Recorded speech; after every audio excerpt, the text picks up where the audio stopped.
এই শোনো না, আমাদের অন্ধবিশ্বাস চ্যানেলটি যারা এখনো সাবস্ক্রাইব করেননি প্লিজ সাবস্ক্রাইব করে দাও। আর অল্প কিছু সাবস্ক্রাইবার হলে 1 লক্ষ পরিবার হবে। সবাই প্লিজ সাবস্ক্রাইব এবং বেশি বেশি শেয়ার করে দাও প্লিজ। এই বিয়ে আমি কিছুতেই করব না বড়দা ভাই। বেশি বাড়াবাড়ি করলে আমি এক্ষুনি গাড়ির নিচে পড়ে মরবো। মাঝরাতে দাঁড়িয়ে সুপ্রভা ফোন কানে ধরে কথাগুলো বলছিল। তুমুল ঝড় বৃষ্টি মাথায় করে ঢাকা থেকে এসেছে বাসে করে। রাত বাজে 11টা, বাস স্ট্যান্ড জনশূন্য। আশেপাশে একটা রিক্সাও চোখে পড়ছে না। বাড়ি ফিরবে কি করে? জেদ দেখিয়ে বাড়ি থেকে গাড়ি পাঠাতেও তো বারণ করলো। ভাবতে এসে কয়েক পা এগিয়ে গেল আর তখনই কানে এলো, এই মেয়ে, রাত বিরাতে বাড়ি ছেড়ে পালিয়েছ? কথাটা কানে আসতে সুপ্রভা চমকে ফিরে তাকালো। তুমুল বৃষ্টিতে চোখ খুলে তাকিয়ে থাকা দায়। পরনের জামা কাপড় ভিজে চুপসে লেপ্টে আছে শরীরে। সে চোখ দুটো কোনোমতে খোলা রেখে দেখলো এক হাতে জ্বলন্ত সিগারেট, অন্য হাতে ছাটার চেহারায় একরাশ ক্ষোভ নিয়ে দাঁড়িয়ে আছে একটা ছেলে। বৃষ্টির কারণে যতটুকু ঝাপসা দেখা গেল ছেলেটিকে, তার চোখের মুখে ক্রোধ যেন সুপ্রভা এই মুহূর্তে কোনো ভয়ঙ্কর কাজে দ্বারা তাকে রাগিয়ে দিয়েছে। সুপ্রভার হঠাৎ মনে হলো এটা কোনো মেয়ে লোভী ছেলে নয় তো। আজকাল তো ভিড়ের মধ্যে থেকে মেয়ে তুলে নিয়ে ধর্ষণ করে। কথাটা মনে আসতেই ভয়ে রক্তহীন হয়ে গেল তার। বৃষ্টি তোর বেড়েই চলেছে, বাতাস বইছে না। ঢাকার রাস্তায় কোনো আলোর রেশ নেই। বারন্ত রাত মানেই নিকষ কালো অন্ধকারে ঘেরা চারপাশ। ছেলেটা এক পা দু পা করে একটু কাছে আসতে সুপ্রভা টের পেল তার হাঁটু কাঁপছে। সে চারপাশে চোখ বুলিয়ে মনে মনে দোয়া পড়ছে। বৃষ্টিতে রাস্তায় পানি জমতে শুরু করেছে। এই অবস্থায় সে চাইলেও তার স্লিপারগুলো পরে দৌড়াতে পারবে না। ছেলেটার মতলব কি তাই বা কী করে বুঝবে সে? ছেলেটা আবারও ধমকে সুরে বলল, বদমে, লজ্জা করে না পালিয়ে যেতে? এবার আর ভয় পেল না সুপ্রভা। সেও পাল্টা ধমকে বলল, অসভ্য লোক, কে আপনি? হ্যাঁ, এভাবে ধমকাচ্ছেন কেন আমাকে? সিগারেটে শেষ টান দিয়ে তা নিচে ফেলল ছেলেটা। মুখ ভর্তি ধোঁয়াটা পাশ ফিরে ছেড়ে দিল। তারপর বা হাতের ছাতাটা ডান হাতে নিয়ে কাউকে ডেকে উঠল, পটল, এদিকে আয় তো, মেয়েটাকে ধর জলদি। সাথে সাথে ছোটখাটো প্রায় 20-22 বছর বয়সী একটি ছেলে এসে হাজির হলো সামনে। সুপ্রভা এবার খুব ভয় হলো। বৃষ্টির মধ্যে রাস্তায় একটা রিক্সা নেই, আর না আছে লোকজন। একটা গ্রামের দিকে রাস্তা হওয়ায় বড় কোনো বাস ট্রাকও আসে না। দুইটা ছেলে আর সে একা। এখন যদি এরা উল্টোপাল্টা কিছু করতে চায়, না, এত ভাবার সময় নেই, পালাতে হবে এখান থেকে। তা ভেবেই সুপ্রভা তার ব্যাগটা হ্যান্ডেল ভালো করে চেপে ধরল। কয়েক সেকেন্ডই সে তার দিক ঠিক করলো কোন দিকে দৌড়ানো তার জন্য সুবিধা হবে। তারপরে আচমকা ব্যাগটা টেনে ছেলেটার উল্টো দিকে দৌড় দিল। বিধিভাম, বড়সড় আর ভারী ব্যাগ নিয়ে বৃষ্টির মধ্যে কতটুকুই বা দৌড়ানো যায়। কয়েক পা যেতেই পিচ ঝালা রাস্তায় মুখ থুবড়ে পড়ে গেল সে। অমনি পটল নামের ছেলেটা আটকে উঠল। বস, পইরা গেল তো। ধর গিয়ে তুই জলদি। মেয়েটার বাড়ি কোথায় খোঁজ নিতে হবে। কথাটা বলে তাসিন বগ্র চোখে দেখছে রাস্তায় পড়ে যাওয়া সুপ্রভাকে। তার ধারণা মেয়েটি বাড়ি থেকে পালিয়ে এসেছে এই রাতে। নিশ্চয়ই প্রেমিকের কাছে যাবে বলে বেরিয়েছে। একটু আগে সে শুনেছে মেয়েটির ফোন আলাপ। বড় ভাইকে বলছিল বিয়ে করবে না, ফালতু মেয়ে। প্রেমিকের জন্য বাবা মার মুখে চুনকালি মারতেও পালিয়ে যেতে দ্বিধা করে না। রাগ হলো তার খুব। তাই পটলকে বলল, তুই একে ধরে নিয়ে আয়, আমি গাড়ি বের করছি। ঠিকানা জেনে তার বাড়িতে পৌঁছে দেব। আর যদি মুখ না খোলে তবে সোজা পুলিশের কাছে দিব। বেয়াদব মেয়ে, বাড়ি ছেড়ে পালায় বিয়ের ভয়ে, যুগটাই নষ্ট হয়ে গেছে। রাগে গজগজ করতে করতে তাসিন গাড়ির কাছে গেল। পটল ব্যাককেলের মতো দাঁড়িয়ে রইল সুপ্রভার সামনে। মেয়েটা রাস্তা থেকে কোনো মতে উঠে দাঁড়ালো। পাশে পড়ে থাকা ব্যাগটা টেনে সোজা করে দাঁড়াতেই পটল হাত ধরেতে এগিয়ে গিয়ে বলল, চলো নাফা, আপনারে বাড়িতে দিয়ে আসি। খবরদার ধমকাবেন না, দূরে থাকুন। পুলিশে দিব আমি আপনাদের। কি ভেবেছেন কি? হ্যাঁ, মেয়ে উঠিয়ে নিয়ে যাবেন মগের মূল্য? ঝুম বৃষ্টির রুমঝুম আওয়াজের কথাগুলো কারো স্পষ্ট নয়, তবুও চিল্লাতে চিল্লাতে বলছিল সুপ্রভা। সে কারণে 8-10 কদম দূরে থাকা তাসিন শুনল। সে তাদের দিকে না ফিরেই বলল, পটল, হাত ধর মেয়েটার। বস, মাইয়া মানুষের ধরা ঠিক হইব না। পটলের কথা শুনে তৎক্ষণাৎ তাসিন অন্য উপায় বলল, মেয়ে হিসেবে ধরা ঠিক না হলো বোন হিসেবে ধর। সামনে থাকা দুটো ছেলের কথা শুনে সুপ্রভা দম যায় যায় অবস্থা। এরা কি পাগল ছাগল নাকি ভান ধরছে এমন বোকাশোকা কথা বলে? যদি এরা সত্যিই পুলিশকে খবর দেয় তাহলে সুপ্রভারই উপকার হবে। এই বৃষ্টিতে তাকে গাড়ির জন্য অপেক্ষা করতে হবে না। এমনিতে গা কেঁপে কেঁপে উঠছে, শীত লাগছে খুব। বৈশাখের তুফানে বৃষ্টিতে আর হাঁচি আসবে আসবে অবস্থা, কিন্তু সামনে 2 ভেগাগন্ডার কাহিনী দেখে আর আপাতত হাঁচিও আটকে আছে। মেহতাবের কথা শুনে সত্যি পটল হাত বাড়িয়ে বলল, আপনারে আমার বইন মনে কইরা ধরতাছি আপা, আহেন। এই হাত দেবেন না। আমি আপনার বোন হব কেন? হ্যাঁ, আমার আপন 4টা ভাই আছে। তাসিনের হয়তো খারাপ লাগছিল না এই ঝড় বৃষ্টির মাথায় করে রাতের এই নাটক। সে মজা করে বলে উঠল, পটল, ধর্মের বোন ডেকে পরে ধর। পটল আহাম্মকও সত্যি তাই করল। আমনে আমার ধর্মের বইন, আহেন এবার। বলে সত্যি পটল সুপ্রভার হাত চেপে ধরল। এবার আর কোনো বাধা না শুনে তাকে টেনে গাড়িতে তুলল। তাসিনও তৎক্ষণাৎ উঠে ড্রাইভিং সিটে বসেছিল। সে পটলকে বলল সুপ্রভার কাছে পিছনের সিটে বসতে। পটল বোকাশোকা হাদা ছেলে, বসের মুখ নিঃসৃত প্রায় প্রত্যেকটা কথা সে পালন করে। তাসিন যদি তাকে বলে একটা খুন করতে, তবে তাতেও হয়তো ছেলেটা পিছপা হবে না। রাতের 12টা পেরিয়ে ঘড়ির কাঁটায় একটা ছুঁই ছুঁই। শিকদার বাড়ির কারো চোখে ঘুম নেই। বাড়ির একমাত্র মেয়েটা আজ হোস্টেল থেকে ফিরছে কোরবানির ঈদের ছুটিতে, কিন্তু বড়দার ভাইয়ের মুখে সোহার্দের সাথে বিয়ের কথা শুনে ফোনেই রেগে গেছে। আর সে 11টার পর থেকে তার ফোনও রিসিভ হচ্ছে না। চিন্তায় অস্থির হয়ে আছে পুরো শিকদার বাড়ি। 4 ভাইয়ের 1 বোন এবং সবার ছোট সুপ্রভা, তাই বাড়িতে সবার চোখের মণি সে। বড় ভাই সোহরাব, মেঝো ভাই তৈয়ব 2 জন বেরিয়েছে প্রথম, এখন আবার সেজু ভাই মেহরাবও বেরিয়ে গেছে বোনের খোঁজে। ছোট ভাই মেহজাবও বেরোতে যাচ্ছিল, তখনই তার বাবা শকওয়াত শিকদার বাধা দিলেন। এক মেয়ের পিছনে বাড়ির সবাই নাকাল হচ্ছে, বারংবার বলছে তৈয়ব অথবা মেহরাব যাবে কিন্তু আনতে। সে শুনল না, জেদ ধরল একা আসবে। আর ছোট ছেলেটাও হয়েছে আহাম্মক একটা, কখন কোথায় কি বলতে হয় তা এখনো বোঝে না যেন। কি দরকার ছিল সুপ্রভাকে মাঝ রাস্তায় তাকেই সোহার্দের সাথে বিয়ের কথা বলার? যত বিপদ এই বিয়ে নামকই হলো। বাড়িতে লাখো টাকার মাসিক ইনকাম থাকা সত্ত্বেও বাড়িতে গাড়ি একটি মাত্র। সেই গাড়ি নিয়ে 2 ভাই বেরিয়েছিল, কিন্তু পরের বার বেরিয়েছে মেহরাব। তার সাথে একটা ছাতা আছে। সে ছাতা হাতে মাথায় হেঁটে হেঁটে এগিয়ে যাচ্ছে স্ট্যান্ডের দিকে। এলাকার রাস্তা ছেড়ে বড় রাস্তায় পা দিতেই একটা গাড়ি এসে থামলো তার সামনে। চমকে গেল মেহরাব, তবুও মুখে কিছু প্রকাশ করল না। মাত্র কয়েক সেকেন্ডের মধ্যেই গাড়ির কাচের ফাঁকে মুখ এগিয়ে সুপ্রভা ডেকে উঠল, সেজদা, এত রাতে কই যাও? সুপ্রভার কথা শুনে মেজাজ বিগড়ে গেল মেহরাবের। সে রাগী চোখ মুখ করে বলল, জাহান্নামে। মেহরাবের কথা শেষ হওয়ার আগেই মেহতাব গাড়ি থেকে নেমে বলল, বৃষ্টি কমে এসেছে কিছুটা, কিন্তু বাতাস এখনো আগের মতোই। রাস্তার পাশে বড় বড় গাছের ডাল মটমট আওয়াজ করছে। মেহরাব আওয়াজ শুনে গাছের দিকে খেয়াল করে বলল, এখানে দাঁড়িয়ে কথা বলে লাভ নেই, বাড়ি আই প্রভা। মেহতাবও বুঝতে পারল ভুল জায়গায় নেমেছে। তাড়াতাড়ি গাড়িতে উঠে মেহরাবকেও বলল উঠতে। মেহরাব আর কিছু না ভেবে উঠে বসল। বাড়ির মূল গেটে গাড়ি থামতে মেহরাব বলল, ভেতরে নিয়ে চলুন গাড়ি, এখানে চুরি হতে পারে। বাড়ির ভেতরে গাড়ি প্রবেশ করতে নিচতলার করিডোরে দেখা গেল সুপ্রভার বাবা মা আর বড় ভাবিকে। মেহরাবের গাড়ি থেকে নেমে বড় ভাবির উদ্দেশ্যে বলল, বড়দা ভাইকে ফোন দাও, ভাবি ফুবা এসে গেছে। ভিজে চুপসে যাওয়া পোশাক নিয়ে আড়ষ্ট ভঙ্গিতে গাড়ি থেকে নামলো সুপ্রভা। মেহতাবও নামলো, তা দেখে পটলও নামলো। শওকত শিকদার মেয়ের দিকে তাকিয়েছিলেন। হঠাৎ সুদর্শন সৌম্য এক যুবককে গাড়ি থেকে নামতে দেখে থমকালেন। পর মুহূর্তেই মস্তিষ্ক জানান দিল কোনো ঘটনা ঘটিয়ে এসেছে কি মেয়েটা। বয়সটা এখন আর কম নয়। এ বয়সে অল্পতেই শরীরে চিন্তার বিরোধিতা করে। মধ্যরাতে মেয়ে কোনো ছেলের গাড়ি থেকে নামছে, তা দেখে বুঝি শ্বাস নিতে কষ্ট হচ্ছে তার।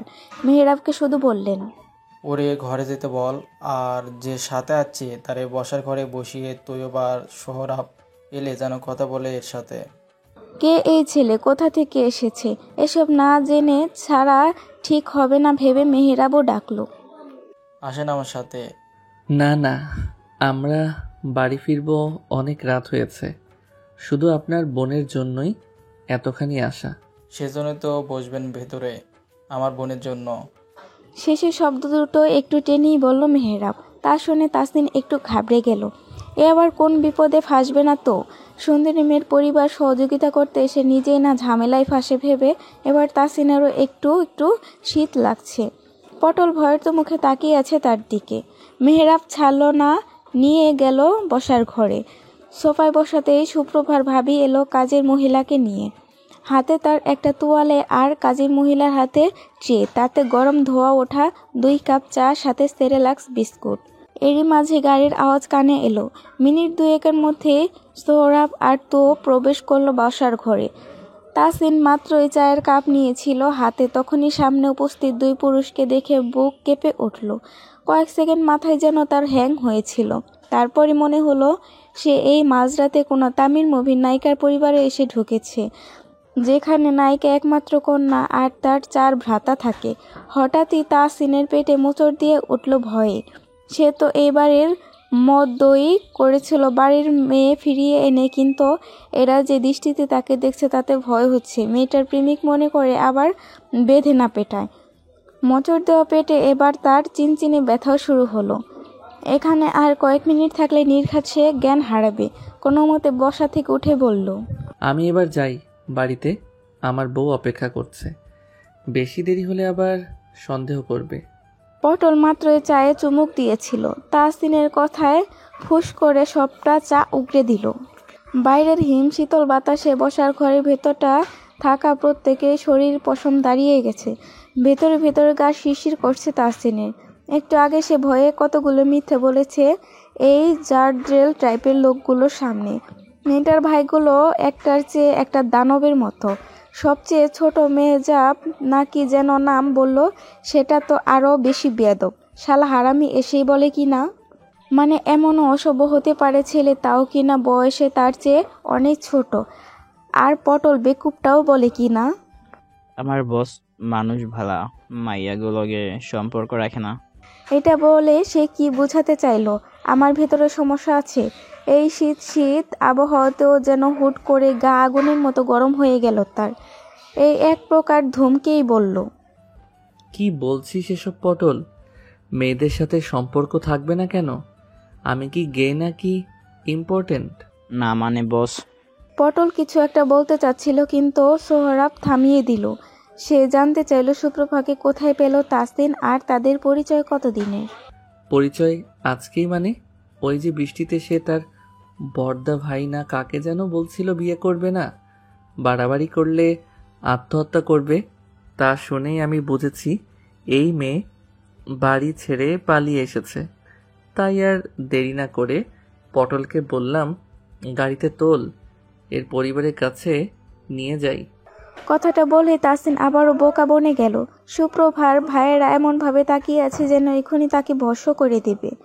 তাসিন ভীত নয়, কিন্তু 4 নৌজওয়ানের সামনে সে একদম পোনা মাছ। সে তাকে তো 2 আঙ্গুলের মাঝে রেখে চাপা দিলেই কিস্তা খতম। ভাবতেই গা শিউরে উঠল। তখনই বসার ঘরে এসে উপস্থিত হলো মরিয়ম শিকদার। সোহরাব বসা থেকে উঠে এগিয়ে গেল মায়ের কাছে। তুমি আসলা কেন আম্মা? রাত অনেক হয়েছে, ঘুমাও গিয়া। মরিয়ম শিকদার মাথা নেড়ে বললেন, ঘুম নাই চোখে, তুই বস। এই ছেলে নাম কি তোমার? প্রশ্নটা তাসিনকে উদ্দেশ্য করলেন। মেহতাব। আরে এ তো দেখি আমার ছেলেদের নামের সাথে একদম মিল, দেখতেও মিল আছে অনেকটা। হঠাৎ কেউ দেখলে ওদের ভাই মনে করবে তোমাকে। তা নামের আগের পরে কিছু নাই? মানে মেহতাব মীর। তুমি কি কাজ করো? বাড়িতে কে কে আছে তোমার? প্রভাকে চিনো কবে থেকে? এত প্রশ্ন শুনে সোহরাবের মা থামতে বলল। ছেলেটা প্রভার পরিচিত না, বরং একটা ভুল বোঝাবুঝিতে ছেলেটা সাহায্য করেছে। মরিয়ম শিকদার খুশি হয়ে গেলেন কথাটা শুনে। ছেলেদের বললেন, ছেলেটাকে বাড়ি পৌঁছে দিয়ে আসিস, আর না হয় আমাদের বাড়িতে আজ রাতটা থাক। শীতের মধ্যেও তাসিন ঘরমাক্ত অবস্থা। কি পরিবার রে বাবা! তাদের বাড়ির মেয়েকে বাড়ি ফিরিয়ে দিয়েছি, কোথায় আদর আপ্যায়ন করে যেতে দিবে তা না, এক একজন এক একটার কথা বলে বলে তার হার্টবিট বাড়িয়ে দিচ্ছে। এখন মনে হচ্ছে যত দ্রুত সম্ভব এ বাড়ি থেকে বেরিয়ে পড়া তার যায় তাতে ততই মঙ্গল। মেহতাব আবারও বলল, আমার যেতে হবে এবার। সাথে সাথে তোপ উঠলো বসা থেকে। সে বলল, চলো, আমরা একাই যেতে পারবো, গাড়ি আছে সাথে।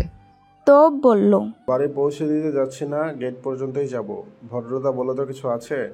মেহতাব আর কিছু না বলা সমীচীন মনে করলো। পটল, মেহতাব আর তোপ গেটের দিকে পা বাড়াতেই সুপ্রভা দোতলা থেকে নিচে এলো। তাকে দেখতেই তার মা বলল, ছেলেটাকে ধন্যবাদ দিয়েছিস? কিসের ধন্যবাদ? ভারী রুক্ষ শোনালো তার কণ্ঠস্বর। মরিয়ম শিকদার ধমকে উঠলেন, বেয়াদ্দব মেয়ে একটা।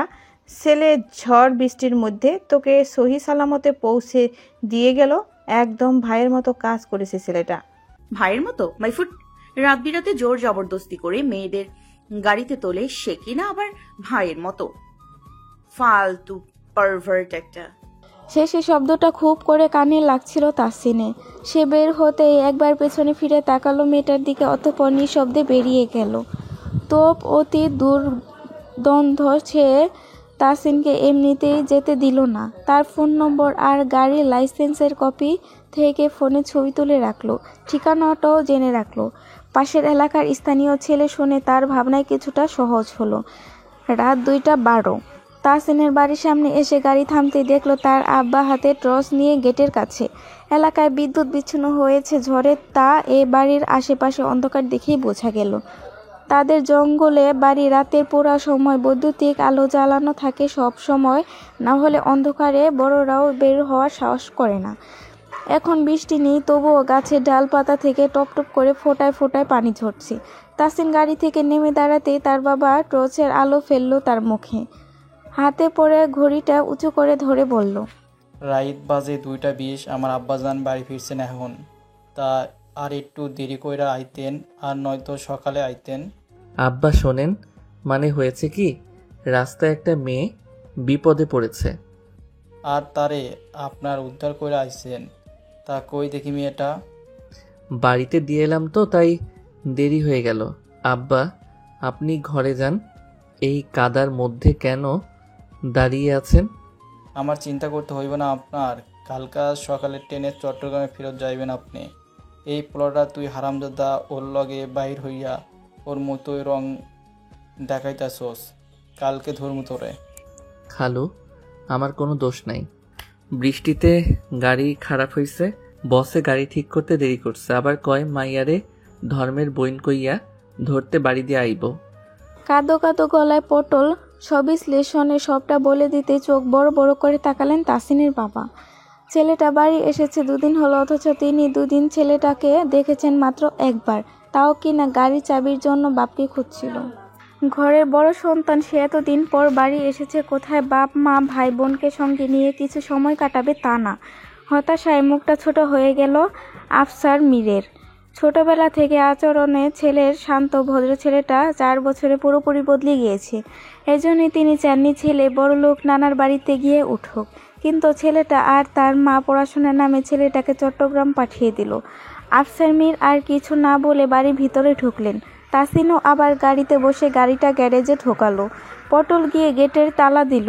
এত রাতে যে আজ আর খাওয়া জুটবে না তা মনে পড়তে তাসিনের পেটে খিদে চলে গেল। অতি সন্তর্পণে নিজের ঘরে ঢুকে পোশাক পাল্টে লুঙ্গি আর টি শার্ট পরে বিছানায় বসলো। কপালে তার খুব একটা মন্দ নয়, মা ভাত নিয়ে এসেছে ঘরে। ভালো হবি না তুই? নিজেও বকা খেলি, সাথে তোর জাহিল বাপের বকায় আমাকেও সামিল করলি। সরি মা, বুঝতে পারিনি এমন কিছু হবে। আর তুমি কেন বাবাকে এমন বলছো? আমার কিন্তু খারাপ লাগে। বেশি কথা না বলে হা কর। মাসুমা বেগম খাবার ছেলের মুখের সামনে ধরলেন। মাহতাবও আর কিছু না বলে খাবার খেয়ে নিল। পটলকে খাবার দিয়েছেন কিনা তা জিজ্ঞেস করতে মাসুমা জানালো পটলও খাচ্ছে। খাওয়া শেষ হতে মা চলে গিয়েছে। তাসিন মোম নিভিয়ে শুয়ে পড়ল। কালই এসেছে চট্টগ্রাম থেকে, আর আসতে গাড়ি নিয়ে সারাদিন বাড়ির বাইরে ছিল। এই গাড়ি নিয়েও কম ঝামেলা হয়নি তার জীবনে, সে কিনা অন্য আরেকদিন বলবো। ভোরের আলো ফুটতে মাসুমা বেগম চিৎকার চেঁচামেচি করে নানু, নুরি আর পটলকে ডাকতে লাগলেন। কাল মাঝরাত অবধি ঝড় বৃষ্টিতে গাছের ছোট মাঝারি প্রায় সব আমি পড়ে গিয়েছে। বাড়ির সবচেয়ে অলস কাজের ব্যক্তি নুরি, আর তাকে জাগাতেই বেশি চিল্লাতে হয় মাসুমার। বাপের বাড়ি থেকে এই অকর্মা কাজের লোকটি ইচ্ছে করে এনেছিল মাসুমা। নুরির ঘর সংসার করতে কিছু নেই, বিয়ে হয়েছিল তার স্বভাবের দোষ, তা টিকতে বাড়িতে এক বৃদ্ধ মা আছে, সেও অন্যের বাড়িতে কাজ করে খায়। নুরির বকবকের স্বভাবের জন্য তাকে কেউ কাজে রাখতে চায় না। সামনের দিকে ফল ফুল আর কাঠ গাছে অনেকটা জায়গা জঙ্গলের মতন, কিন্তু পেছনে আম জাম কাঁঠাল লিচু গাছ, বিশালে এক বাগান। আগে এই বাগানের ফলমূল অর্ধেক বেশি যেত পাহাড়ি লোকেদের ভোগে, কিন্তু বছর 2 হলো পুরো বাড়ি আর বাগান মিলিয়ে দেয়াল দিয়েছেন আশরাফ মীর। এখন সব বাগানেই পড়ে থাকে যতক্ষণ না নিজেরা গিয়ে করে। মায়ের চেঁচামেচিতে ঘুম উবে গেছে তাসিনের। আড়মোড়া ভেঙে বিছানা ছাড়লো, ঘাড়ের উপর তোয়ালেটা রেখে ঘর থেকে বেরিয়ে বেসিনের সামনে গেল। পেছন থেকে মাইশা বলল, বাড়ি কেন আসো ভাইয়া? মায়ের জন্য তো এখানে সকালে একটু ঘুমোতেও পারো না। বোনের কথা কানে যেতে তাসিন হাসলো, ব্রাশ নিয়ে তাদের পেস্ট লাগাতে লাগাতে বলল, সারা বছর পিচফুল থাকার মাঝে আনন্দ নেই, মাঝে মধ্যে এই মায়ের গলার ঝংকার শুনলে মনটা বেশ সতেজ থাকে। উফ, এখানে কিসের সতেজতা? আমার এসএসসি শেষ হলেই আমি নানা বাড়ি চলে যাব, এ বাড়িতে আর না। বিরক্তি ঝরে পড়েছে মাইশার গলায়। আজ তো শুধু আম আর নুরি খালার জন্য, এছাড়াও মা রোজ কোনো না কোনো কারণে সবার ঘুম ভাঙায় এই সকালে। তাসিন স্মিত হাসি দিয়ে ঘর থেকে বেরিয়ে গেল। হাঁটতে হাঁটতে প্রথমে বাড়ির পিছনে বাগানটা এক নজর দেখল। সত্যি এবার আম গাছের প্রায় বেশিরভাগ আম পড়ে গেছে। বাগানের শেষে তাদের বড় পুকুরটা, কিন্তু এখন দেয়ালের জন্য সেখানে রাস্তা দিয়ে যেতে হয়। ব্রাশ করতে করতে সে আবার পা বাড়ায় গেটের পেরিয়ে রাস্তার দিকে। সূর্যের সোনালি আলোর পাতার ফাঁকে উঁকি মেরে চোখে মুখে লাগছে খুব করে। রাস্তা দিয়ে হেঁটে পুকুরের কাছে যেতে কানে এলো চুরির ঝিনে আওয়াজ। তাসিন জানে এই আওয়াজের উৎস আর উৎপত্তিকারিণী কে। সে না ফিরেই বলল, পেছনে পেছনে আসছিস কেন? সামনে থেকে ধরতে না পারলে পেছনেই আসতে হয়। এসব ফালতু কথা কে শেখায়? যেই শেখাক। তুমি কাল এসেছো অথচ একটাবারও দেখা করলে না কেন? এবার তাসিনকে ফিরে তাকাতেই হলো। সে ভ্রুযুগল কুঁচকে কিছু সময় তাকিয়ে থেকে বলল, তোর স্বভাব পাল্টাবে কবে? কোন স্বভাব? অবাক হয়ে প্রশ্ন করলো আয়না। এই যে ছ্যাঁচড়ার মতো আমি আসছি শুনেই নতুন জামা চুড়ি টিপ সব লাগিয়ে ঋতুপর্ণা সেজে আসিস। লোকে যে এসব দেখে মন্দ বলে তা কি জানিস না? লোকে কিছুই বলে না, তুমি বললে লোকে বলবে। বলো তো কিছু। ফুপু কেমন আছে? বাড়ি গিয়ে খোঁজ নিয়ে আসো। সকাল সকাল এভাবে বাড়ি থেকে না বের হলেও পারতিস। বাড়ি যা। তোমার বাড়ি? থাপড়ে একদম ঠিক করে দেব। চোখ মুখে রাগের আভা ফুটিয়ে তুলল তাসিন। সে জানে এবার মেয়েটাকে মুখ ফুলিয়ে ফুপিয়ে ফুপিয়ে বাড়ি যাবে। তাছাড়া যতক্ষণ সুযোগ পাবে তার পেছনেই পড়ে থাকবে। কত বড় হয়ে গেল মেয়েটা, অথচ এখন সে আগের মতোই তার কাছে আসতে চায়। তাসিনের খারাপ লাগে। একটা মাত্র ফুপুর একটা মাত্র মেয়ে আয়না, কত ভালোবাসে তাকে, কিন্তু সেই বা কী করে? সে তো বোনের বাইরে কখনোই অন্য চোখে দেখে না তাকে। অবশ্য সে চেষ্টা করেনি তা না, বাবা মা বলেছিল দেখ আয়না ঘরের মেয়ে, তুই একটু মানিয়ে নিলে তোদের সুন্দর একটা সংসার হতে পারে। কিন্তু তাসিনের মতন আয়নাকে নিয়ে কোনোভাবেই আনতে পারে না। তার আর পুকুরের দিকে যাওয়া হলো না। বাড়ি ফিরেই মুখ হাত ধুয়ে বেরিয়ে গেল বন্ধুদের সাথে। মাইশাকে বলে গেল, মাকে বলিস বাজারেই নাস্তা করব বন্ধুদের সাথে। ঝরঝরে এক রোদের সকাল ঘুলঘুলির ফাঁক ফোকর দিয়ে ঢুকে রাজত্ব করছে সুপ্রভার চোখে মুখে। রাতে শীতলতা ঝাঁকিয়ে আসা ঘুমটা দুষ্টু মিষ্টি রোদের হুটুপুটি খেলায় বিরক্ত হয়ে চোখের পাতা ত্যাগ করলো। টিকটিক করতে থাকা দেয়ালের ঘুড়িতে আধো আধো চোখ খুলে তাকিয়ে চিৎকার করে উঠল সুপ্রভা। কথা ছিল আজ খুব ভোরে উঠে সে যাবে তার বান্ধবী টিয়ার কাছে। টিয়া পাখির আগামী সপ্তাহে বিয়ে, আর সে বাহানাতেই তো সে হোস্টেল থেকে বেরিয়েছে। বড়দা ভাই আর মায়ের জন্য তাকে অত দূর থেকে পড়াশোনা করতে হচ্ছে। না হলে এত সুন্দর সবুজ রাজ্য ছেড়ে ঢাকা শহরের মতো ধূলির রাজ্যে সে ভুল করেও পা ফেলত না। মনে মনে সে দিন গণে আর 2 বছর, তারপরই তো অনার্সে পাট চুকিয়ে বাড়িতে বসতে হবে। যদিও ততদিন হয়তো এ বাড়ির বসত তার হয়ে উঠবে না। শ্বশুরবাড়ির আঙিনায় অপেক্ষা করছে তার জন্য। কিন্তু তার তো খুব করে ইচ্ছে হয় এই গ্রাম, এই ভূমিতে আরও কিছুটা সময় স্বস্তির শ্বাস ফেলতে। কী সব আজাইরা ভাবনা! বড়দা ভাই ঢাকায় থেকে পড়াশোনা করলে বড় কোনো শহরে পরিবারের দিতে পারবে। একটা মাত্র বোনকে শহরে সবচেয়ে দামি বড়লোক আর শিক্ষিত পরিবারে বিয়ে দিতে পারবে। আদৌ কি এটা সম্ভব? বিয়ে হলো নসিবের লেখা। আল্লাহ তাআলা যেখানে যে পরিবারে এবং যার সাথে লিখেছেন তার সাথেই হবে। পড়াশোনা সে ঢাকায় করুক কিংবা সিলেটে, বিয়ের জন্য সেই স্ট্যাটাস কোনো কাজে আসবে না। চোখ কসলাতে কসলাতে বিছানা ছাড়লো সুপ্রভা। তখনই কানে এলো ভাবির ডাক। প্রভা, জেগেছিস? প্রভা, দরজা খোল, তোর ভাইয়া ডাকছে। আড়মোড়া ভাঙতে ভাঙতে এসে দরজা খুলল সুপ্রভা। পরনে তার পাঞ্জাবির মতো ঢিলে ঢালা কুর্তি আর লুঙ্গির মতো ঢোলা প্লাজো। ঘুমের ধরন তার কোনো কালেই ভালো ছিল না, আর তাই ঘুম থেকে উঠে লম্বা সিল্কি চুলগুলো ঠিক কাকের বাসার মতো হয়ে থাকে। আজও ব্যতিক্রম নয় এ অবস্থা থেকে। এলোমেলো চুল দু হাতে মুড়িয়ে ঘাড়ের উপর রেখে সে ভাবিকে জিজ্ঞেস করলো, কেন ডাকছি?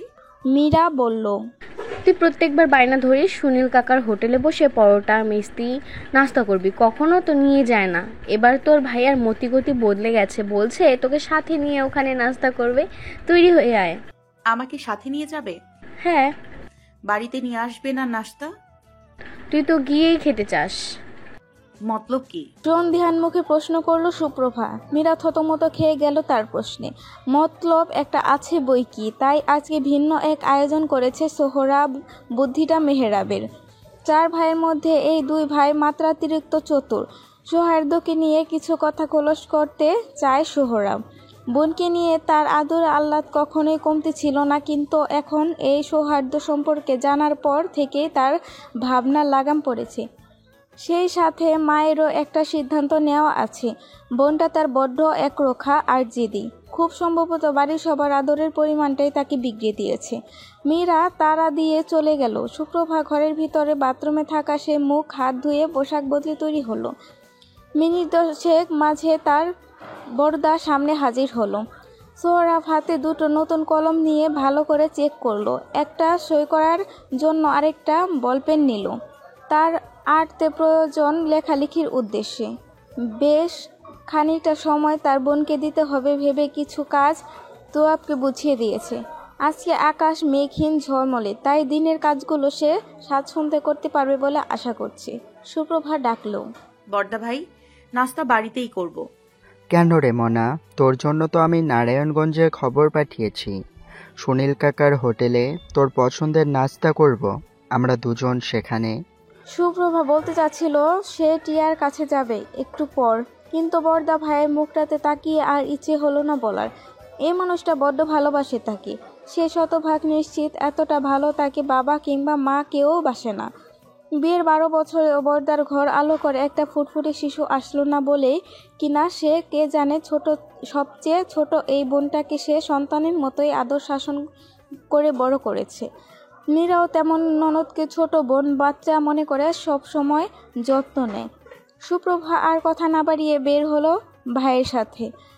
মেজদা ভাই বাবার সাথে ব্যবসায়ের কাজে যাবে। সেজদা ভাইও নিজে কাজে ব্যস্ত, বাকি রইল ছোট ভাই মেহজাব। সে আজ পড়াশোনা রেখে একদম ফ্রি সকাল সকালই, তাই বড়দার কাছে আবদার করলো সঙ্গে যাওয়ার।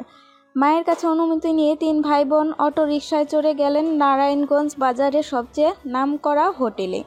নিজেদের এলাকায় বাজারে এত ভালো হোটেল নেই বলে সোহরাব সেই হোটেল থেকে মন্ডা মিঠাই আর নানা ধরনের মিষ্টি খাবার কিনে। রুটি পরোটা মাছ মাংস পাওয়া যায় সেখানে।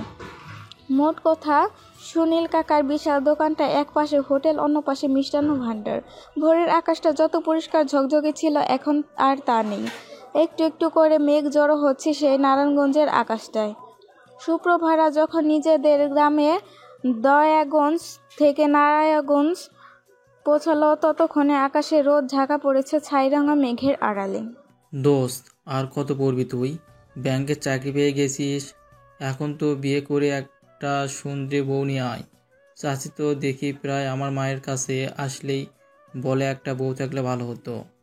রিমন বলল মুরাদকে, আর মুরাদ পরোটা ছিঁড়ে মুখে দিয়ে গপ গপ করে গিলছে তো গিলছে। তার কান নেই বন্ধুদের কথায়। সে খাওয়া পাগল মানুষ। খাওয়ার সময় কোনো আলাপ তার পছন্দ না। পাশেই বসে সুমন আর তাসিন খাচ্ছিল। তারা মুরাদকে এক নজর দেখলো, কিন্তু বিশেষ কোনো ভাবনা চিন্তা নেই তাদের। রিমনের রাগ হলো খুব। তা দেখে মুরাদের মা খুব করে ধরেছেন রিমনকে, যেন সে আর বাকি বন্ধুরা মিলে মুরাদকে বিয়ের জন্য রাজি করে। মুরাদের পরিবারে মা আর সে ছাড়া তৃতীয় কোনো ব্যক্তি নেই।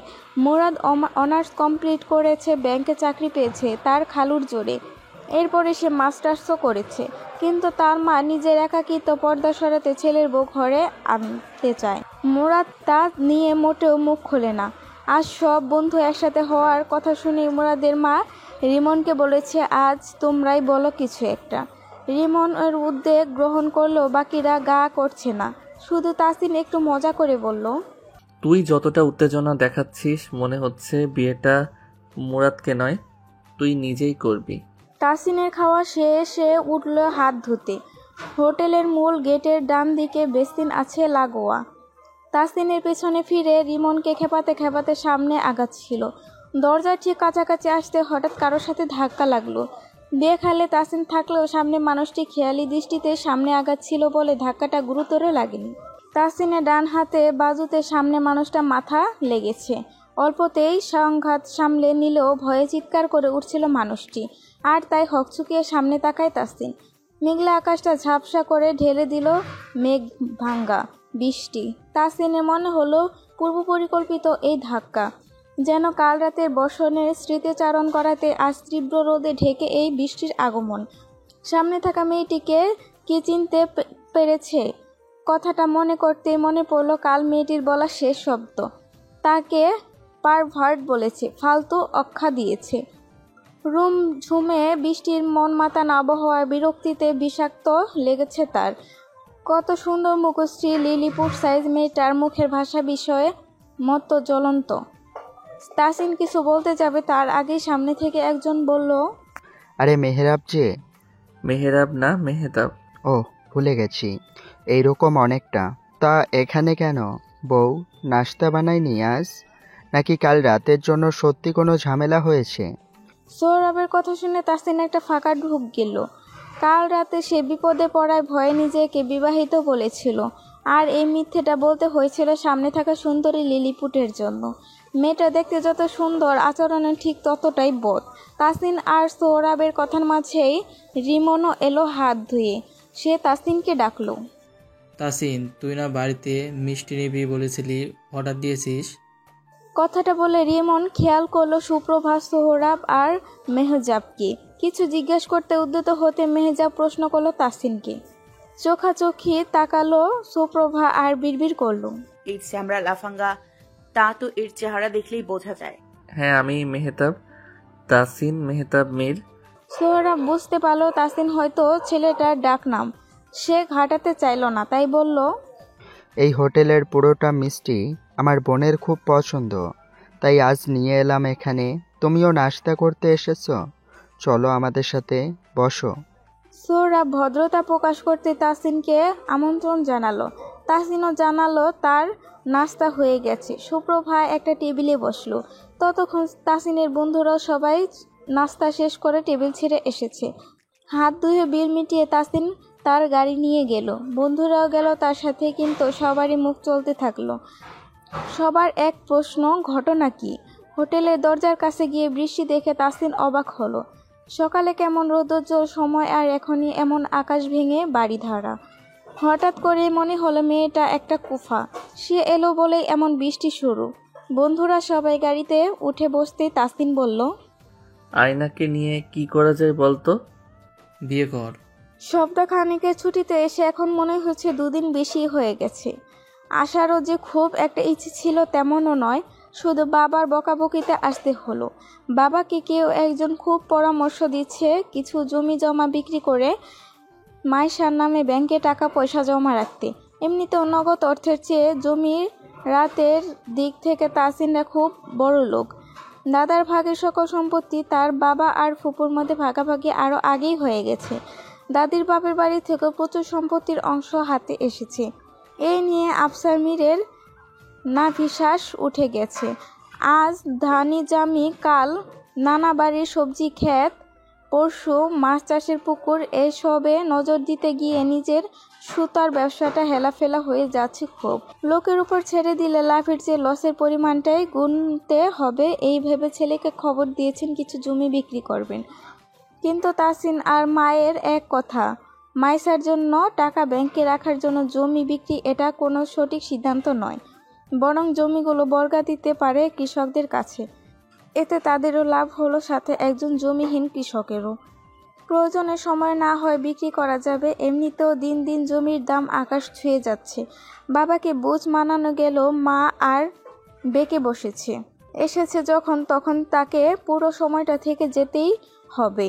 কিন্তু আয়নার জন্য বাড়িতে ঢোকা মুশকিল। সকালে হোটেল থেকে নাস্তা সেরে বাড়ি এসেছিল সে। গেটে পা দিতেই শুনতে পেল আয়নার গলা, সেই সাথে চুরির রিনিঝিনি ছন্দ। মেজাজ বিগড়ে গেল। তখনই আর সেই বিগড়ানো মেজাজে আগুন ঢালা আয়না নিজে তার ঘরে প্রবেশ করলো। মাইশা স্কুলে ছিল, মা আর নুরি খালাও আচারের জন্য আম কাটছিল উঠোনে বসে। এ ফাঁকে আয়না এসে ঢুকলো তাসিনের ঘরে। তাসিনের ঠিক মুখোমুখি দাঁড়িয়ে চোখে মুখে রেখে পাগলামির পারদ কয়েক ডিগ্রি বাড়িয়ে সে ভালোবাসি কথাটা বলেই ফেলল। এতেও সমস্যা হতো না যদি না মেয়েটার দুঃসাহসিকতা আচরণ করত। অনেকটা জোর করে তাকে জড়িয়ে ধরেছিল আয়না। একটা মেয়ে এতখানি পাগলামি কেন করবে কোনো পুরুষের জন্য? আয়না দেখতে যথেষ্ট সুন্দরী, তার জন্য তো কত ছেলে পাগল পথের পথে ঘুরবে, তা না নিজেকে পাগল হয়ে আছে। আয়না আজকে কাজের আগে মাত্রা ছাড়িয়ে গেছে তাসিনের, তবু কি করে যেন নিজেকে সামনে ধাক্কা দিয়ে দূরে সরিয়ে দিয়েছে সে আয়নাকে। অন্য সময় যেমন রাগে এলোপাথারি চড় থাপ্পড় মারার ইচ্ছে জাগে, আজ আর তেমনটা হয়নি। রাগ নিয়ন্ত্রণ করতেই হতো, তখন তৎক্ষণাৎ বাড়ি থেকে আবারও বেরিয়ে গিয়েছিল। সেই সাথে শুধু বলেছে চট্টগ্রাম চলে যাবে, মাকে না বলে। ভর দুপুরে মস্তিষ্ক গলা গরমে সে আরেকটা সময় বসেছিল পুকুর পাড়ের তালগাছের গুঁড়িতে। গ্রামে এলে নেটওয়ার্কও কাজ করে না খুব একটা, তাই সোশ্যাল সাইটগুলোতে ঢোকা হয়নি দুদিন। পুকুর পাড়ে বসে থাকতে থাকতে মনে পড়লো একটা নেট ভালো কাজ করে।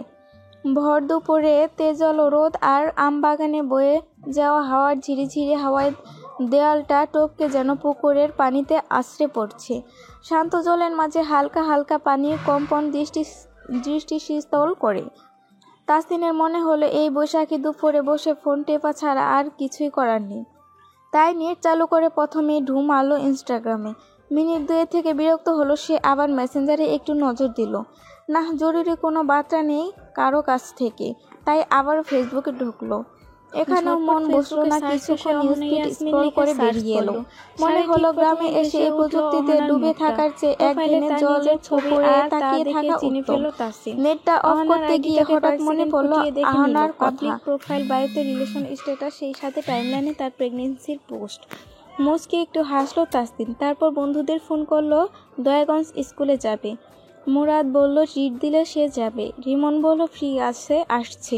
শুধু সুমন কোনো কাজে ব্যস্ত, তাই সে আসবে না। মিনিট 10 মধ্যে বন্ধু এসে হাজির পুকুর ঘাটে। রিমন বলল, বন্ধু তোর গাড়ি কই? গাড়ি নিব না দোস্ত, অটোতে করে যাব। তাসিনের কথা শুনে রিমনের মুখে বিরক্ত সূচক এক শব্দ করে বলল, এটা কোনো কথা? স্কুলের দিকে যাব, গাড়ি নিয়ে গেলে ভালো থাকতো না? মুরাদ পাশ থেকে রিমনের মাথায় টোকা মেরে বলল, শালা নিব্বা বয়স নাকি তোর যে ভাব নিয়ে স্কুলের সামনে যেতে হবে? এই বয়সে কি স্কুলে মেয়ে পড়াবি? তাসিন বসা থেকে উঠে বলল, ওর তো এখনো দাড়ি কফি ঠিকঠাক দেখা যায় না। হাই স্কুলের মেয়েও ওরে দিয়া পটানো সম্ভব কিনা সন্দেহ আছে। দুই বন্ধুর মশকরা খুব লাগলো রিমনের। তার জন্য এলাকার মৌলবীর মেয়ে পাগল হয়ে আছে, বন্ধুরা এমন মশকরা করছে, তাইতে লাগলো খুব।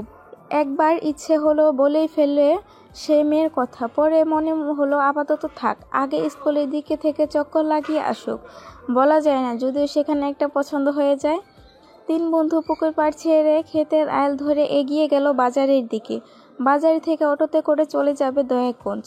স্কুলে আর কলেজে পড়ার বয়সে সে স্কুলে তারা বন্ধুরা মাঠ আর ক্ষেত পেরিয়ে হেঁটেই যেত সেই এলাকায়। এখন আর তো কতগুলো বছর পা মারায়নি সে এলাকায়। কথাটা ভাবতে মনে পড়লো কাল রাতেই তো সে ওই মেয়ের জন্য গেল। দেখ সুপ্রভা, এখন যাস না, তোর মা আর ভাই রাগ করে আমাকে বকবে। রোদ কমলে পরে বের হোস। আর নয়তো টিয়াকে বল আসতে। ভাবি, টিয়ার বিয়ে সামনের সপ্তাহে, ওকে কেউ বাড়ি থেকে বের হতে দেবে না তো। আর মাকে আমি বলেই যাব, তুমি অযথাই ভাবছো। সুপ্রভা খুব করে ধরল ভাবিকে এখন তাকে যেতে দিতে। এমন দুপুরে বাড়ি থেকে বের হওয়াটা কারোর পছন্দ নয়, তাই মীরা বারণ করলো। মেয়েটা শুনল না, উল্টো মায়ের কাছে একটু তর্ক চালিয়ে বের হলো। এতই অবশ্য তার মা মীরার উপর ঝাল মেটালো। সুপ্রভা বাড়ি থেকে বেরিয়ে সোজা টিয়াদের বাড়িতে গেল। খাবারের পাট চলছিল টিয়াদের বাড়িতে, তাই সুপ্রভাকেও টেনে জোর করে খেতে বসালো। অনিচ্ছা সত্ত্বেও টিয়ার জন্য সে খাবার খেলো। খাওয়া শেষে তাড়া দিয়ে বলল, তাড়াতাড়ি চলো, স্কুল মাঠে যাব। সুপ্রভার কথা শুনে অবাক হলো টিয়া। একবার দেয়ালে ঘড়িটা দেখলো। কড়া রোদের মধ্যে এই দুপুর 2:30টায় স্কুল মাঠে যাওয়ার কথা শুনে তার মনে হলো সুপ্রভা পাগল হয়ে গেছে। তোর কি ঢাকায় থেকে মাথা খারাপ হয়ে গেছে? আর কি বলিস এসব? মাথা খারাপ হবে কেন? নইলে কি? সময় দেখ, এখন সেখানে গিয়ে কি করব? টনিক খাবো। হ্যাঁ, আর চুরি করব। স্কুলের সামনে যে মুড়িওয়ালা টনিক বেচে সেটা খাবো, তারপর ফিরে আসবো। উচ্ছ্বাসে বিগলিত সুপ্রভার কণ্ঠ। ঢাকায় সে টনিক পায়, মুড়িওয়ালার পায়, কিন্তু এলাকার মতো রোদ মাখা স্কুল মাঠ আর স্কুলের পেছনে আম বাগান পায় না। কত আম সে টিফিনের ফাঁকে চুরি করে টিয়া আর অন্য বান্ধবীদের নিয়ে, তা বলে শেষ করা যাবে না। একবার তো টিফিনে পালিয়ে বৃষ্টিতে ভিজে আম চুরি করে নদীর পাড়ে বসে খেয়েছিল। আর তারপরে বর্দা ভাইয়ের সেই ভারী থাপ্পড়, একদম কান বন্ধ ছিল তার 2 দিন পর্যন্ত। টিয়াকে জোর জবরদস্তি করে রাজি করিয়েছে প্রভা, তারা যাবে। অথচ বাড়িতে ভাবিকে সুন্দর মিথ্যা বলল টিয়ার বিয়ের বলে সে বাড়ি থেকে বের হয় না। 2 বান্ধবী হাঁটতে হাঁটতে চলে গেল স্কুলের সামনে। হঠাৎ করে রোদে পড়ে গেল, আকাশটা ছাইরঙা হচ্ছে। টিয়া বলল, আকাশ মেঘলা হয়ে আসছে, যদি বৃষ্টি হয়। সুপ্রভা হাসলো। ধুর বোকা, এখন কি আষাঢ়? শ্রাবণ মাস নাকি? হুটহাট বৃষ্টি নামে না এ মাসে। ইস, তুই কি ঋতুর অবস্থা বুঝিস? বৈশাখ মাসেই হয় হুটহাট বৃষ্টি। টিয়া বোঝানোর ভঙ্গিতে বলল। সুপ্রভাও মানতে নারাজ। তাই বলে কয়ে বৃষ্টি একমাত্র বর্ষাকালেই আসে। 2 বান্ধবী ঋতুচক্র নিয়ে তর্ক করতে করতে এলো ঝালমুড়িওয়ালার কাছে। লোকটা তার জিনিসপত্র গুছিয়ে তৈরি হচ্ছে যাওয়ার জন্য। মামা, ঝালমুড়ি দিয়েন তো 10 টাকার। সুপ্রভা ঝালমুড়িওয়ালার উদ্দেশ্যে কথাটা বলল। লোকটা একবার তাদের দিকে তাকিয়ে বলল, মুড়ির মশলাপাতি শেষ। যা ছিল টিফিনের সময় শেষ হয়ে গেছে, শুধু মুড়ি রয়েছে কিছু। সুপ্রভার মুখ গম্ভীর হয়ে গেল। এত কষ্ট করে এটার জন্য তো এদিকে আসা, তবুও ভাবলো মুড়ি নেই তো টনিক খাবে। টনিক চাইলেও লোকটা জানালো টনিক সে বিক্রি করে না। মেজাজটাই খারাপ হয়ে গেল এবার। আগে যে লোকটা ঝালমুড়ি বেচত তার কাছে টনিক, মুড়ি, এমনকি চানাচুর মাখাও পাওয়া যেত। কলেজে পড়ার সময়ও সে এখানে এসে খেয়ে যেত প্রায়ই, কিন্তু শহরে ভর্তি হওয়ার পর থেকে আর সুযোগই হয়নি তেমন। আকাশে মেঘ ডেকে উঠল 2 বার। টিয়া তাড়া দিল, চল না প্রভা, সত্যিই বৃষ্টি হবে বলে মনে হচ্ছে। হলে হোক, ভিজতে ভিজতে বাড়ি যাব। সুপ্রভা শুনল না, উল্টো টিয়াকে টেনে ধরে আম বাগানের দিকে এগোতে থাকলো। বাগানের সামনে আসতেই বড় বড় ফোঁটায় বৃষ্টি পড়তে লাগলো। টিয়া সত্যি চাচ্ছে না বৃষ্টিতে ভিজতে, এমনকি জোর করে বাবা মা তাকে বিয়ে দিচ্ছে। এখন যদি দেখে সে কোনোভাবে অসুস্থ হয়েছে তো রক্ষা নেই। সবাই বলবে যে বিয়ে ভেস্তে দিতেই নিজেকে অসুস্থ করছে। বৃষ্টির ফোঁটা গায়ে পড়তেই সে বড় দেখে আম গাছের তলায় গিয়ে দাঁড়ালো। খেয়াল করেনি গাছের পেছনের দিকটা আরও কেউ আছে। কানের মধ্যে এলো ফিসফিসানে আওয়াজ আর সিগারেটের গন্ধ। সুপ্রভায় প্রথমে ধোঁয়া দেখলো, সে চেঁচিয়ে উঠে বলল, টিয়া, তোর পেছনে ধোঁয়া কেন? সুপ্রভার চিৎকার শেষ হতে গাছের পেছন থেকে বেরিয়ে এলো 3টি ছেলে।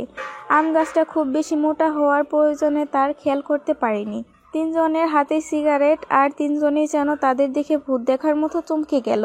কিছুটা সময় লাগলো সুপ্রভার, তারপরে সে আগের মতো চেঁচানো সুরেই বলে, আপনি আবারও আমাদের এলাকায়? সাহস তো কম নয়। দাঁড়ান, আজকে আর সুযোগ মিস করব না। একদম হাত পা ভেঙে প্যাকেট করে পাঠাবো আপনাকে। সুপ্রভার মুখের কথা শেষ হতে রিমন আর মোরাদ তাকালো তাসলিনের দিকে। কি হচ্ছে সব বোঝার উপায় নেই তাসলিনের মুখ দেখে। সে বিস্ময়ে হা। কি বলছে এই মেয়ে? কাল রাতেই তো কত বড় একটা উপকার করলো। তোমার কি মাথা ঠিক আছে? খুব স্বাভাবিক স্বরে বলল তাসিন। সুপ্রভা এতে আরো ফুঁসে উঠল। তুমি করে বলা হচ্ছে।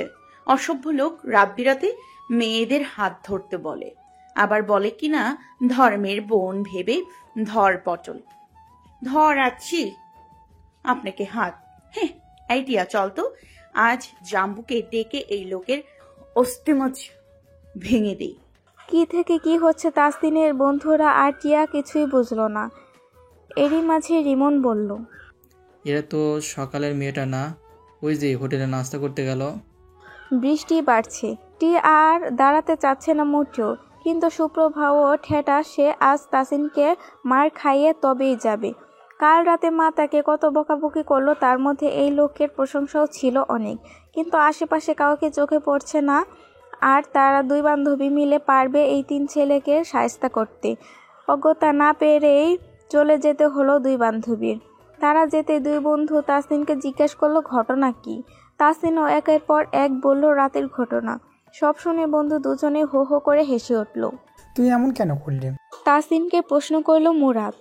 ধুর, আমি ভাবছিলাম এই মেয়ে বাড়িতে বিয়ে ঠিক করেছে বলে পালিয়ে যাচ্ছিল, তাছাড়া একে জোর করে নিয়ে কিছু করব এমন মন মানসিকতা আমার অন্তত নাই।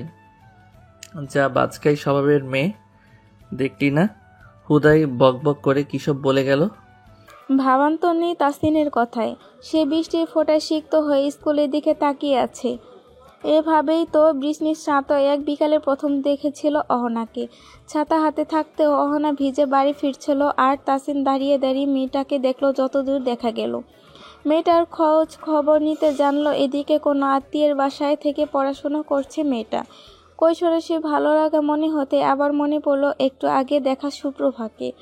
কাল রাতে অন্ধকারে তেমন একটা চেহারা ভালো দেখিনি, কিন্তু আজ খেয়াল হলো মেয়েটার কথা বলার সময় ডান ঠোঁটের কোনাকুনি নিচে ছোট্ট একটা গর্ত সৃষ্টি হয়। অহনাও হুবহু এমন একটা গর্ত হয়। এটা বোধহয় ট্রোল নয়, অন্য কোনো কারণে এমন দেবে যায়। কিছুক্ষণ পর বৃষ্টি বিলাস করতে করতে তিন বন্ধু হেঁটে বাড়ি ফিরল। মুরাদের আর খাওয়া হলো না কিছুই বাইরে। একেবারে বাড়ি ফিরে ভাত খেলো সে, আর মনে মনে গালি দিল তাসিনকে। বলে তোর নিয়ে গিয়েছিল অনেক কিছু খাওয়াবে, কিন্তু ফিরলো খালি পেটে। সেদিন বাড়ি ফিরে তাসিন মাকে রাজি করিয়ে পরের দিন ভোরেই আবার চট্টগ্রাম ফিরে গেল।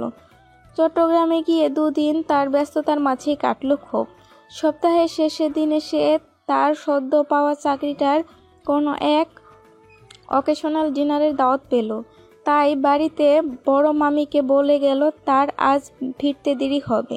যাওয়ার সময় আজ স্যুট টাই ও শু পরে খুব পরিপাটি হয়ে বের হলো। খুব নামি এক হোটেলে অফিসিয়াল এক ডিনার হওয়ায় তাসিনের মুডটা খুব ভালো ছিল। মনে মনে বলল, বহুদিন পর সুযোগ মিলল কন্টিনেন্টাল ডিশ খাওয়ার। অফিসের বায়ারটার সব উপস্থিত থাকবে, তাই খাবারের আন্দাজটাও করা গেল দারুণ।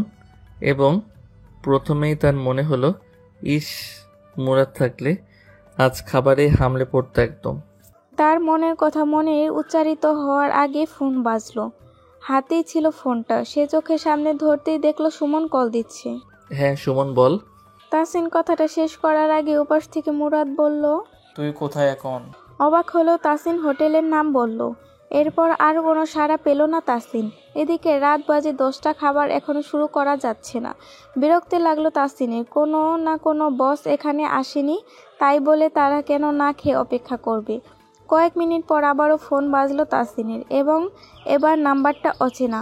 হ্যালো বলতে মুরাদ বলল, তুই কয়তলায় আছিস দোস্ত? 3 তলার লেফট সাইড পায়রা কনভেনশন হলে। তারপর আবার কল ডিসকানেক্ট। মেজাজ এবার গরম পানি পড়ার মতো ঝলকে গেল। কি এক অবস্থা! একে তো পেটে খিদে, দ্বিতীয়ত সুমন মুরাদের এমন ফোন কল। তাসিন হাতের ঘড়িতে সময় একটু দেখে রিসিপশনের দিকে এগোচ্ছিল, আর তখনই সুপ্রভা এসে সামনে দাঁড়ালো। এখানে আর কতক্ষণ থাকবেন? মানে, আর তুমি এখানে কেন? অসভ্য লোক, কতবার বোঝাতে হবে? অচেনা মেয়েকে আপনি বলতে হয়। যাই হোক, আর কতক্ষণ লাগবে আপনার? সুপ্রভা কথা বলতে বলতে চোখ রাঙালো। তাসিন এবার বিভ্রান্ত হলো মেয়েটার আচরণে। সে এখানে কতক্ষণ থাকবে সেটা তার ব্যাপার, সুপ্রভা কেন জানতে চাইবে? সে তৎক্ষণাৎ কোনো জবাব দিল না। সুপ্রভা এবার চেঁচিয়ে উঠল, কথা কি শুনতে পান না? জবাব দেন। রিসেপশন থেকে তাসিনের বস আর রিসেপশনের একজন আসছিল। তারা বোধহয় আগে থেকে কিছু বলাবলি করছিল। সামনে এসে বলল।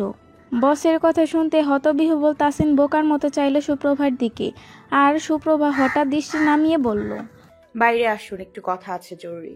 চট্টগ্রাম আসবে আর কক্সবাজারে যাবে না তা কি করে হয়? তাও যদি হয় বাড়ি থেকে পালিয়ে আসা। মুরাদের ক্ষেত্রেও তাই হলো, কিন্তু তার একা নয়, বাকি বন্ধুরাও এর ফয়দা লুটছে। রাত বাজে 11টা। তাসিনের গাড়ি চলছে কক্সবাজারের পথে। পেটের ভিতর খিদেটা বাদুর নাচ নাচছে, তবুও মুখ চেপে ড্রাইভিং করছে। পাশে বসে রিমনের দিকে বারবার ক্রোধ মিশ্রিত চোখে তাকিয়ে ফুসফুসও করছে বটে। এছাড়া উপায় কি তার? মোরাদের মতো খাদক পেটুক যে মেয়ে নিয়ে কখনো পালাতে পারবে না, কথাটা পরিকল্পনার বাইরে সব বন্ধুরই। তাসিন যখন অফিস পার্টিতে সুপ্রভাকে দেখেছিল তখনই তার মনে ভয় জেগেছিল। সংকেত ছিল সুপ্রভা আগমনে। আর যখন সুপ্রভা তার বসের সামনেই ধমকে বলল, রাখুন আপনার পার্টি, একবেলা না খেয়ে থাকলে কিছু হবে না, আর না পার্টি করলে। বেরিয়ে আসুন এক্ষুনি। স্যার, আপনার কোনো সমস্যা হবে তাসিনাজ পার্টিতে না থাকলে? শেষের কথাটা তাসিন বসের দিকে তাকিয়ে বলতেই লোকটা ভ্রু উঁচিয়ে নিজেই ভয় পেয়েছে এমন ভাব করে বলল। তাসিন বেকুব বনে গেছে বস আর সুপ্রভার আচরণে। কোনো কিছু না বুঝিয়ে বেরিয়ে এলো সুপ্রভার পিছনে পিছনে। সে শুনতে পেয়েছিল বস হাসতে হাসতে তার পাশের জনকে বলছে। কথাটা তো সুপ্রভার কানেও গেছে, কিন্তু মেয়েটা তাতে নির্বিকার। হলের গেটের পেরোতেই তাসিন আক্কেল গুরু হলো 3 বন্ধুর পাশে টিয়াকে দেখে। তাসিনের বোঝা হয়ে গেল বন্ধুরা কোনো ঝামেলা পাকিয়েছে এই মেয়েকে নিয়েই। বন্ধুরা কথা শুরু করার আগেই সে বলল, নিচে চলো, এখানে কোনো কথা না। হোটেল থেকে বেরিয়ে গাড়ির কাছে গিয়েছে তাসিন বন্ধুদের দিকে তাকালো। শুরু থেকে খেয়াল করছে টিয়া মেয়েটা মুরাদের গা ঘেঁষে হাঁটছে, এখনো দুজন পাশাপাশি। এত রাতে তোরা এখানে কেন? আর এই ঝড় বৃষ্টির সাথে কেন?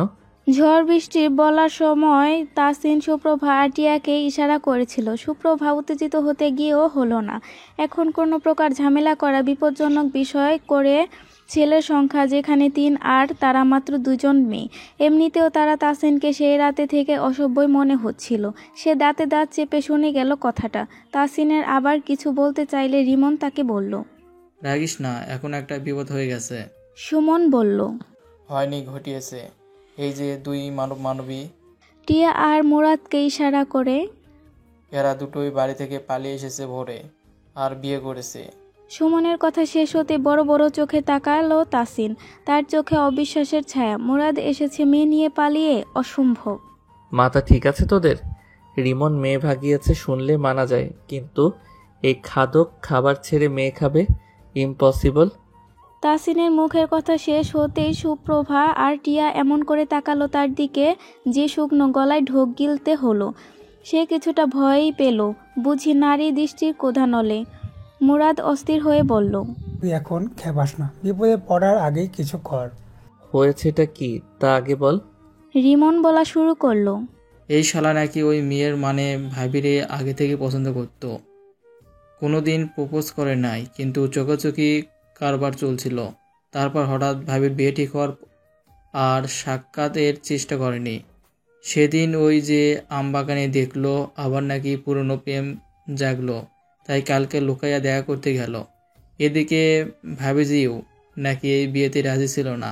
ব্যাস দুজনের কথা বললো, তারপর মনের বিরহ যাতনা স্বীকার করলো দুজনে। এরপর পালানোর সিদ্ধান্ত। গ্যাবেট এটা তার মায়ের সব জানাইছে, কিন্তু কাকি নাকি সম্মতি দেয়নি। এদিকে ভাবির আজকে গায়ে হলুদ, কালকে বিয়ে। বাড়ি থেকে বেরিয়ে এসেছেন ভোরেই, কিছু না ভেবে। আর এই যে মহান নারী, তিনিও কি সুন্দর বান্ধবীকে নিয়ে এসেছে আমাদের এলাকায় হাজির। মুরাদকে ফোন দিছে, সেও মুখ হাত না ধুয়ে দেখা করলো। হঠাৎ প্ল্যান করে আমাকে আর সুমনকে খবর দিল। ভাই বন্ধু বলে কথা টেনে বিপদ মাথায় নিয়ে 2টো বিয়ে করিয়ে পালিয়েছি আমরাও। খুবই উত্তম করেছো ভাইয়েরা আমার। নিজেরা তো বাস খাবে, সাথে আমাকেও সামিল করতে এসে হাজির হয়েছ, অতি উত্তম। ভৎসনার গলায় বলল তাসিন। এতেই যেন ফোসকা পড়ল সুপ্রভার গায়ে। সে চেঁচিয়ে উঠল, সেদিন তো একলা মেয়ে পেয়ে জোর জবরদস্তি সাহায্য দেখাতে এসেছিলেন, আজ কি হলো? ঝামেলার ভয়ে সাহায্য করার সাহস ফুরিয়ে গেল। সুপ্রভার কথাটা কি যেন একটা সূক্ষ্ম খোঁচা ছিল, খুব লাগছিল তাসিনের। এই খোঁচা ছাড়াও সে তার বন্ধুদের হেল্পই করতই, তাই এই মুহূর্তে সুপ্রভার সাথে ঝগড়া করার বিন্দুমাত্র ইচ্ছে নেই। সে বন্ধুদের মুখের দিকে তাকিয়ে বলল, কি করতে হবে বলো। একটা থাকার জায়গা বের করে দে এখন, কাল সকালে বুদ্ধি বের করতে হবে বাড়িতে যাওয়ার। মুরাদ বলল কথাটা। তাসিন হতাশা দৃষ্টিতে তাকালো সবার দিকে। সে নিজে থাকে নানা বাড়িতে, বড় মামির সাথে দোতলা তার ঘর। সে তার নিজস্ব ঘরটাতে 3 বন্ধুকে অনায়াসে থাকতে দিতে পারে, কিন্তু মেয়ে দুটোকে কি হবে? আমার পক্ষে বাড়িতে মেয়েদের নেওয়া সম্ভব না। তো কি আমরা রাস্তায় থাকবো? সুপ্রভা গলার স্বর উঁচু হলো। আমি সেটা বলছি না। এই হোটেলের 3য় 4র্থ তলায় হোটেল রুম পাওয়া যাবে, তোমরা না হয় সেখানেই থাকো। সুমন বরাবরই চুপচাপ স্বভাবের, তবুও সে এখন মুখ খুলল। বুদ্ধি ভালো দোস্ত, কিন্তু মেয়ে মানুষ দুটো রেখে যাওয়া সেফ নয়। আর বিয়েটা যেমনই হোক, মুরাদের বাসরটা হয়ে যায় কাজ। সুমনের কথায় যে হালকা একটু খোঁচা ছিল তা বুঝতে পেরে ঘুষি মারল মুরাদ। তাসিনেরও মনে হলো ভুল তো যা করার করেই ফেলেছে, এখন না হয় বাসরটাও হোক। সে এবার সবার চেয়ে 2 কাঠি উপরে ভেবে বলল, গাড়িতে বসো সবাই। কোথায় যাব? সুপ্রভা প্রশ্ন করল। বাড়িতে থেকে বের হওয়ার সময় ভেবেছিলে কোথায় যাবে? তখন কি আর এত কিছু ভাবার সময় ছিল? এখনো ভাবতে হবে না, গাড়িতে ওঠো। তাসিন বলে গাড়িতে উঠল। তারপর পরে সুমন উঠে বসলো ড্রাইভিং সিটে। পাশে তা দেখে রিমন চালাকি করে পিছনের সিটে তড়িঘড়ি করে উঠে বসলো। সুপ্রভা, মুরাদ আর টিয়া হা করে তাকিয়ে আছে রিমনের দিকে। এতে অবশ্য তার তেমন কোনো হেলদোল নেই। তাসিন সিট বেল্ট বাঁধতে বাঁধতে ঘাড় ফিরিয়ে দেখলো। বাহ, এক কাজ কর রিমন, তুই একাই যা, আমরা সবাই নেমে পড়ি। ব্যঙ্গ করে বলল তাসিন। আমি কি করলাম? পিছনের সিট 2টা, অত মানুষ 4 জন। কাচুমাচু করে বলল রিমন। শালা নাম গাড়ি থেকে, সামনে আয় সুমনের পাশে। না দোস্ত, ওই সিটে 3 জন মুশকিল। বেশি কথা বললে গাড়ির উপরে বেঁধে নিয়ে যাব তোকে। গলা চলল তাসিনের। রিমন নেমে গেল। পিছনের সিটে প্রথমে সুপ্রভা, তারপর টিয়া, তারপর মুরাদ বসলো। মেয়ে দুটো মোটামুটি হ্যাংলা পাতলা বলে সমস্যা হচ্ছে না বসতে। যত সমস্যা বাঁধলো সামনে। এক সিটে সুমন আর রিমন। তার মধ্যে রিমন আর তাসিন দুজনেই ফিটনেসের দিক থেকে চওড়া লম্বা। গাড়ি স্টার্ট দেওয়ার কিছুক্ষণ পরপরই গাইগুই করছে রিমন। বসতে তার অবস্থা কাহিল। 1 ঘন্টা রাস্তা শেষে কক্সবাজার পৌঁছতে সবার অবস্থা শীতল হলো। মোটামুটি সমুদ্রের হাওয়া আর শস্য গর্জনে কানে আসতেই প্রত্যেকের মন চঞ্চল হলো। সারাদিনের ভয়ানক মুহূর্ত আর পালিয়ে আসাটা মনে করে আর ভয় লাগছে না, বরং অজাগতিক এক নিস্তব্ধতা মনকে প্রলুব্ধ করে সবার। গন্তব্যে পৌঁছতেই তাসিন জিজ্ঞাসা করলো কোন হোটেলে উঠবে, আর রুম তো 3টা লাগবে। এইবার রিমনই মুখ খুলল আগে। হোটেল সিগালে যাব। পকেট কয় লাখ নিয়ে এসেছিস? মুরাদ বলল কথাটা। রিমন বলল, বিয়ে করলি আর বন্ধুদের টিপ দিবি না? ও আচ্ছা, বিয়ের ট্রিট তোদের ফেমাস হোটেলে এনে দিতে হবে। তা বন্ধু, বিয়ে করেছি সেই হিসাবে একটা ট্রিট তো তুইও দিবি। হানিমুন প্যাকেজটা তুই দে। উফ, কি শুরু করলেন আপনারা? রাত বাজে 1টা, এখন একটা হোটেলেও জায়গা পাবেন কিনা দেখেন। দামি কম দামি লাগবে না। সমুদ্রের গর্জন এত বেশি শোনা যাচ্ছে, সেই সাথে বাতাসের নির্দৃশ্য আকুলতা কানে তালা লেগে যাওয়ার মতো। তাসিনের পেটে খিদে আর ক্লান্তি সবটা আপনা আপনি এই বাতাসে মিশে যাচ্ছিল। সে বন্ধুদের তর্কে কান না দিয়েই বলছিল, ছোট মামা কদিন আগে একটা হোটেলের রিভিউ দিয়েছিল। বলেছিল সেখানে 3 রকমের অ্যামাউন্টের ঘর আছে আর তাদের হসপিটালিটি মনোমুগ্ধকর। হোটেলের নামটা নির্ঝর না নির্ঝন কি যেন বলেছিল। আর হোটেলের ওনার আবার ছোট মামার কেমন আত্মীয় যেন। তাসিন যখন হোটেলের সম্পর্কে বলছিল তখনই সুপ্রভা নাম খেয়াল করলো। নিজের ফোন বের করে প্রথমে হোটেল নির্ঝর, পরে হোটেল নির্জন সার্চ করে গুগলে। লোকেশন পেতে চেক করলো, তারা হোটেলের আশেপাশেই আছে। সুপ্রভা বলতে তাসিন নামলো। সে এক দোকানদারকে জিজ্ঞাসা করতে দেখিয়ে দিল হোটেলটা একটু সামনের দিকে, বিচ থেকে কাছাকাছি জায়গাটা। তাসিন সর্বশেষ কক্সবাজার এসেছে আরও 5 বছর আগে। এতদিন আরও কত শত নতুন হোটেল তৈরি হয়ে গেছে, পথঘাট পরিবর্তন হয়েছে। তবুও 2 মিনিটের মধ্যেই তারা পৌঁছে গেল কাঙ্ক্ষিত হোটেলের সামনে। ভেতরে গাড়ি পার্কিং করে এর সুন্দর জায়গা থেকে গেটের সবাইকে নামিয়ে তাসিন গাড়ি পার্ক করলো। এরপর সবাই একসাথে নিয়েছে নিচতলায় রিসেপশনে কথা বলে জানতে পারলো দোতলায় একটা আর 3 তলায় একটা রুম খালি আছে। তাদের 3টি রুম লাগবে, কিন্তু সমস্যা আরও আছে। একটি রুমে মুরাদ চেয়ার থাকবে, অন্যটিতে হয় তারা 3 বন্ধু নয় সুপ্রভা। তারা 3 জন নিচে দেখে বিশাল জায়গা, সময় কাটানোর মতো আছে, আবার চাইলে বিজে ঘুরেও রাতটুকু পার করতে পারবে। কিন্তু সুপ্রভাকে একা রেখে যাওয়া ঠিক কতটা নিরাপদ? না চাইতেও তাসিনের চিন্তা হলো সুপ্রভাকে নিয়ে। তাসিন আবারও রিসিপশনিস্টের কাছে গিয়ে বলল, প্লিজ আমাদের আর একটা রুমের ব্যবস্থা করে দিন, দেখতেই পাচ্ছেন সাথে মেয়ে মানুষ আছে। তাসিনের কথা শেষ হওয়ার পূর্বে কে একজন তার পাশে এসে দাঁড়ালো। রিসিপশনিস্টকে উদ্দেশ্য করে বলল, নিয়মিত ভালোবাসার গল্প শুনতে এবং পড়তে আমাদের অন্ধবিশ্বাস চ্যানেলটি সাবস্ক্রাইব করে পাশে থাকা বেল আইকনটি ক্লিক করুন। ধন্যবাদ সবাইকে।